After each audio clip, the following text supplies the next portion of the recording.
여러분 안녕하십니까? 오늘 또 참으로 좋은 날입니다. 하나님이 담대한 신앙을 주시기 바랍니다. 저는 오늘 마태복음 9장 8절로 26절의 말씀을 가지고 새 삶을 창조하는 믿음의 법칙이라는 제목으로 여러분과 함께 은혜를 나누고자 합니다. 현대사회가 점점 진보해가고 과학기술의 발달해감에 따라 인류의 생활 수준은 날로 향상되어 왔지만 그와 비례하여 지구상의 천연자원은 계속해서 줄어들어가고 있습니다. 그래서 이런 추세로 나가려는 어느 학자가 얘기했듯이 20세기의 과학문명을 꽃피우게 한 중심 자원인 석유도 얼마 있지 않아 지구상에서 자취를 감추고 말 것입니다. 그렇기 때문에 지금 온 세계는 자원 확보라든지 대체 에너지 개발과 같은 문제에 온 신경을 곤두세우고 있는 것입니다. 그런데 이와 같은 자연 고갈 문제는 자원 보유국 측에서 볼 때는 그래도 덜 심각한 편입니다. 정작 문제가 되는 측은 우리나라와 같이 천연 자원의 혜택을 받지 못한 나라들인 것입니다. 그렇다면 자원 보유국들의 자원 무기화의 위협에 맞서서 우리 국민들이 세워야 할 대책은 무엇일까요? 어떻게 하면 우리도 영원히 고갈되지 않을 자원을 보유할 수 있을까요? 이에 대한 대답이 바로 마태복음 9장에 기록되어 있습니다. 그것은 산을 뚫고 바다를 빚어서 채울 수 있는 어떤 광물이 아닙니다. 금이나 은으로 사고 팔 수 있는 것도 아닙니다.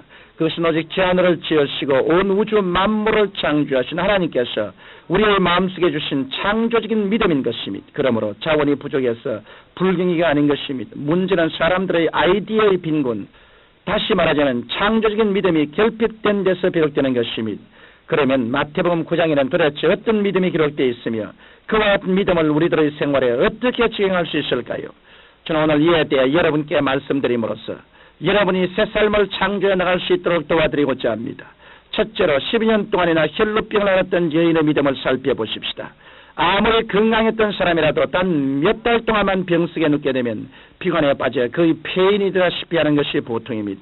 그런데 무려 12년 동안이나 혈루병으로 고생했으니 이 여인의 상태는 어떠했겠습니까? 그뿐만 아니라 전통적으로 유대에서는 혈루병을 문둥병과 같이 부정한 병으로 취급했기 때문에 그 여인은 가족과 친지와 이웃을 곁을 떠나 사람의 발길이 닿지 않은 외딴 곳에 살 수밖에 없었습니다.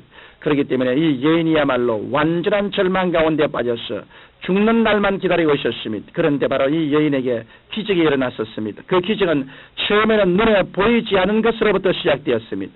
그것은 생각이었습니다.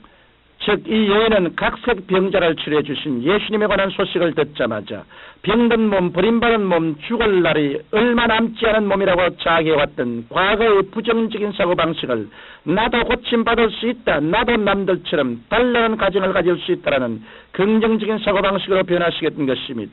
이처럼 삶의 이욕을 잃었던 여인이 자기의 마음속의 이미지를 바꾸자 그의 말도 달라지고 그의 생활도 달라지게 되었습니다. 그래서 옛날에는 아무리 용활한 의사에게 치료를 받으면서도 나는 고침받을 수 없다라고 마음을 굳게 들었지만 이제는 예수 그리스도의 그릇만 만져도 고침받을 수 있겠다라고 입으로 시인할 정도까지 되었던 것입니다. 그래서 이 여인은 이러한 믿음을 가지고 예수님께서 그 여인의 동리를 지나가실 때 붐비는 사람들의 틈을 헤치고서 결국 예수님이 옷에 손을 대었던 것입니다. 그러자 예수님의 권능이 여인에게 임함으로 말미암아 이 여인을 12년 동안이나 괴롭혀왔던 혈루의 그런이 뿌리채 뽑혀주고 말았던 것입니다. 변화된 생각과 믿음 위에 하나님의 기적이 일어났던 것입니다. 둘째로 죽었다가 다시 살아난 회당장 야이로의 딸에 대해서 살펴보기로 하겠습니다. 야이로는 혈루병을 앓던 여인보다 훨씬 다급한 처지에 있었습니다. 왜냐하면 금지옥엽같이 키워왔던 딸이 숨을 거두었기 때문이었습니다. 그러나 그는 그렇다고 해서 예수님께 선뜻 나갈 수 있는 처지에 놓여 있지 않았습니다.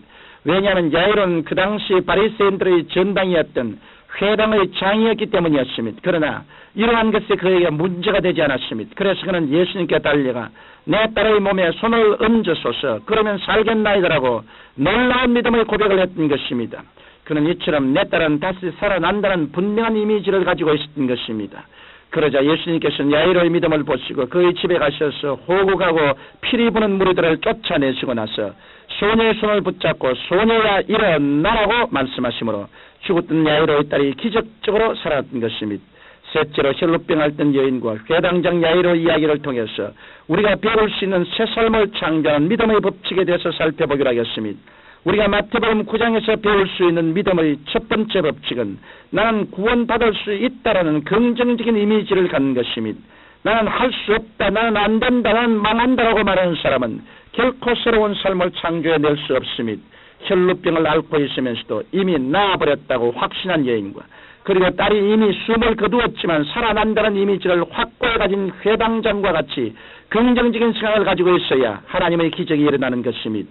이러므로 우리 민족이 고갈되지 않은 자원을 개발하려면 먼저 우리 민족의 생각이 긍정적으로 변화되어야 합니다. 믿음의 두 번째 법칙은 새로운 말을 해야 한다는 것입니다. 이것은 대한민국의 국민이면 국어를 사용하고 영국 국민이면 영어를 사용하듯이 하늘나라의 국민이 되었으면 하늘나라의 말을 사용해야 한다는 것입니다. 그러면 하늘나라의 말은 무엇일까요? 그것은 성경 창세기로부터 요한계시록의 말씀입니다. 이 하나님의 말씀은 기적으로 꽉 들어차 있던 창조적인 믿음의 말씀입니다. 이 믿음의 말씀을 시인해야 하나님의 기적이 일어나는 것입니다. 예수님께서는 병자를 고치실 때 아무런 준비도 갖추지 않은 사람들까지 치료해 주시는 않으셨습니다. 입으로 자기가 나을 것을 분명히 시인한 사람들에게 한해서 내 믿음이 너를 구원했다라고 말씀하시던 것입니다.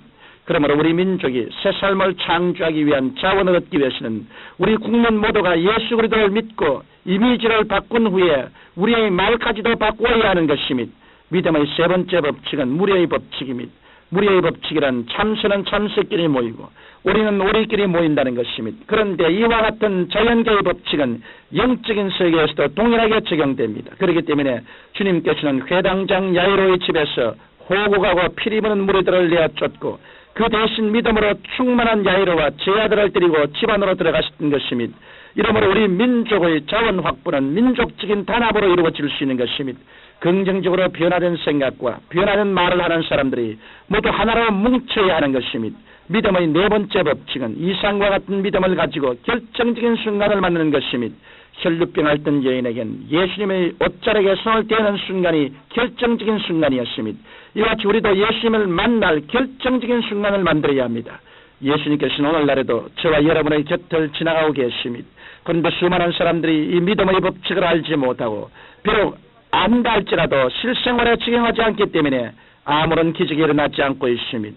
그러나 주님께서는 믿음의 법칙을 실생활에 적용하는 사람 앞에서는 걸음을 멈추시고 사랑하는 자여 내 믿음이 너를 구원하였으니 평안히 가라.